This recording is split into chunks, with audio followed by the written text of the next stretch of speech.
Better shake your booties for black girl nerds. It was nice meeting you. Pleasure to meet you too. I saw the movie and I loved it. Thank you.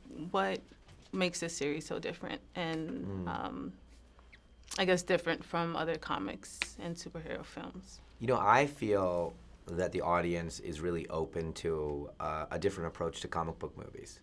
And they're ready for a different flavor. And this one is super grounded. This is the, you know, treat them as real people, and nobody's flying, and there isn't lasers coming out of the eyes. It's the real world, and the powers are based on intuition and the mind and disorders of the mind and grounding it that way. So there's the different kind of suspension of disbelief that I'm asking you to do in this one. You know, most of my movies are kind of dramas that are masquerading as genre. Do you have any advice for future filmmakers and directors? Oh my goodness! I mean, well, specificity of who you are is the key to your power. It's that's your only weapon. So as you generalize yourself, you are cutting off your power. So if you try to, even if you're trying to copy somebody, hey, I want to copy Quentin or anybody or me or anybody, you're automatically cutting off your power. The more specific you are, the better. And I think, you know, there's a gap that we have between our taste and our things that we execute. And our job as artists is to learn how to close that gap. And you just have to go get it. Go stare that gap in the face. It's scary.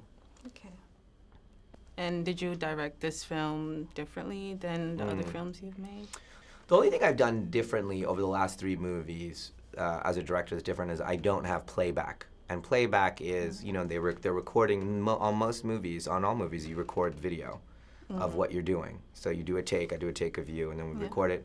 And then I'm like, wait a minute, let me watch that back, you know, and I watch it back before we decide to check the gate and move on to another shot. And I don't do that anymore. I do that just to stay with you as the actor and to really feel what's happening and trust that awareness, not go to the editor in my head to judge about whether I need confirmation. I don't want to do it that way. I want to stay with the actor and go, we got it, let's move on. And it creates a certain kind of theatrical quality to the shooting.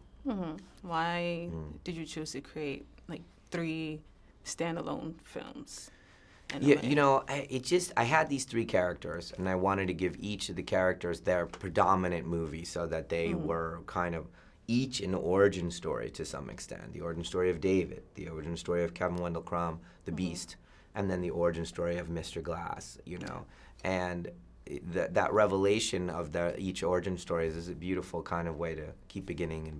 I always love beginnings. Yeah. Well, thank you so much. Thank you. You did great. Yay!